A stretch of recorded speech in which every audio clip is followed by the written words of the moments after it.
EC যদি MP হওয়ার চিন্তা করে ছাত্র রাজনীতি করেন তাহলে আমার উত্তর হচ্ছে আপনার রাজনীতি করার দরকার নেই, জাস্ট ডোন্ট ডু ইট। যদি মন্ত্রী হওয়ার চিন্তা করে আপনি ছাত্র রাজনীতি করতে আসেন তাহলে প্রথম কথা হচ্ছে ডোন্ট ডু ইট। বিকজ এই যে আমার ভাইটা এখানে বনলতা সেনের কবিতা শোনাইলেন, তিনি কবিতাটা যেমন পছন্দ করেন তার জীবনে তার কিন্তু বনলতা সেন আছে।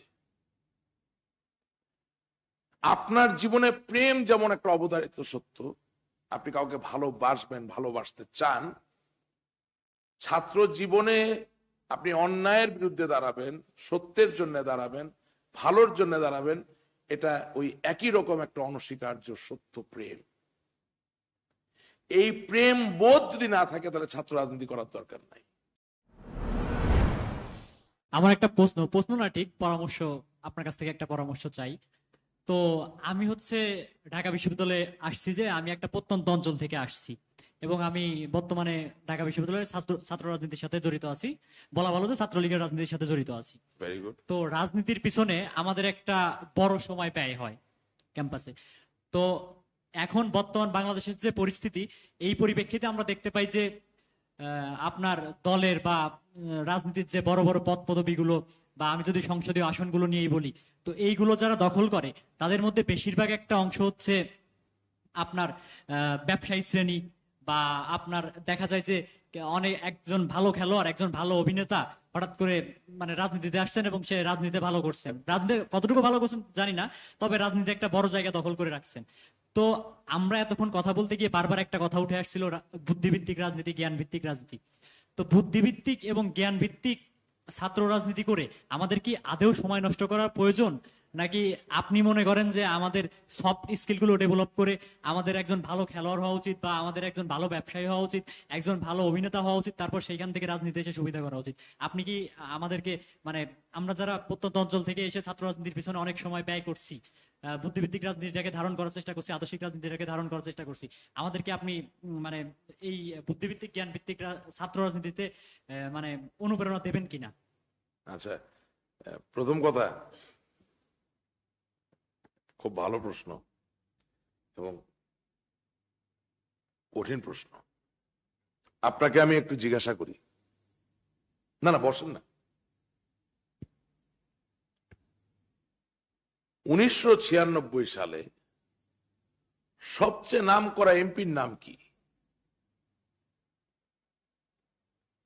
কেউ বলতে পারবেন? 1996 থেকে 2001 সালের যে সংসদ, সেই সংসদের সবচেয়ে নাম করা এমপির নাম কি? পারবেন না? আচ্ছা, লেটস মেক ইট ইজি। 2024 সালের 7ই জানুয়ারির যে সংসদ নির্বাচন, এখানে সবচেয়ে জনপ্রিয় এমপির নাম কি? সমান। গুড। তাহলে 2018 থেকে 2024 পর্যন্ত যে সংসদ, 23 পর্যন্ত, সেই সংসদের সবচেয়ে নাম করা এমপির নাম কি? হ্যাঁ, ওকে। তারপরে 2014 থেকে 2018,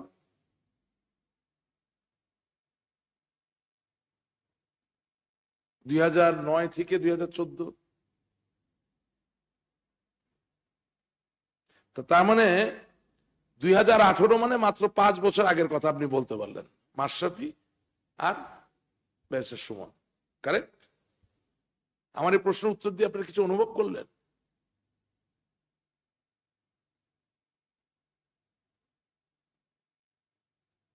কাগজে লিখে রাখো,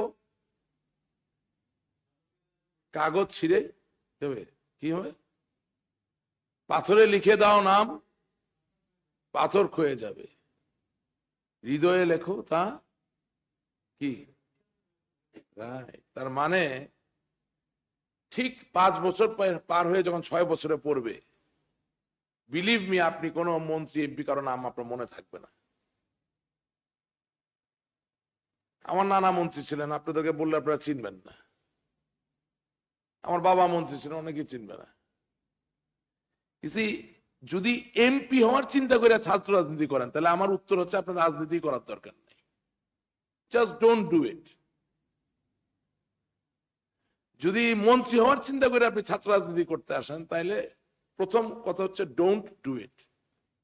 বিকজ এই যে আমার ভাইটা এখানে বনলতা সেনের কবিতা শোনাইলেন, তিনি কবিতাটা যেমন পছন্দ করেন, তার জীবনে তার কিন্তু বনলতা সেন আছে।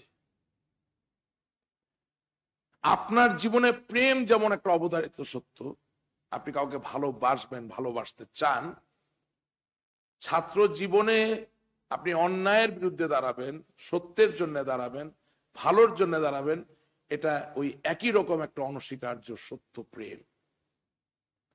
এই প্রেম বোধ যদি না থাকে, তাহলে ছাত্র রাজনীতি করার দরকার নাই। পদ পদবীর সাথে ছাত্র রাজনীতির সম্পর্ক চোখে দেখা যায় আপাতত, কিন্তু ছাত্র রাজনীতির মহত্ব কোনোদিন পদ পদবীর ভিত্তি করে হয় নাই। এবং তার থেকেও বড় কথা হইল, ধরেন ডক্টর মার্টিন লুথার কিং, নাম শুনছেন? যে কৃষ্ণাঙ্গ শ্বেতাঙ্গের মাঝে যে ব্যবধান, তাকে চিরতরে দূর করার জন্য কৃষ্ণাঙ্গের পক্ষ থেকে সংগ্রাম করছেন, আন্দোলন করছেন। তার সংগ্রাম আন্দোলনের কারণে বারাক ওবামার মতো লোকেরা কৃষ্ণাঙ্গ হওয়া সত্ত্বেও মার্কিন যুক্তরাষ্ট্রের রাষ্ট্রপতি হতে পারে। মার্টিন লুথার কিং এর কথা বইয়ের পর বইয়ে লেখা থাকবে হাজার বছর ধরে। সে তো এমপি ছিল না, সে তো মন্ত্রী ছিল না। আপনি নেতাজি সুভাষ বোস, উনি কি এমপি ছিলেন? উনি কি 14 নম্বর দুর্গাপুর ইউনিয়নের চেয়ারম্যান ছিলেন? উনি কি মন্ত্রী ছিলেন? It is his did. Bangabandhu Sheikh Mujibur Rahman 1971 সালের 7ই মার্চ যখন আপনার সামনে বক্তব্য দিচ্ছেন বাংলাদেশের মানুষকে ঐক্যবদ্ধ করার জন্য, আজকে ঠিক 12টা 1 মিনিটে, আর 1 মিনিট পরেই বাংলাদেশ আওয়ামী লীগের 75তম প্রতিষ্ঠা বার্ষিকী। সেই বঙ্গবন্ধু যখন বাংলার মানুষকে একতাবদ্ধ করতেছেন, তখন কিন্তু তিনি স্টিল নট এমপি অর প্রধানমন্ত্রী অর রাষ্ট্রপতি।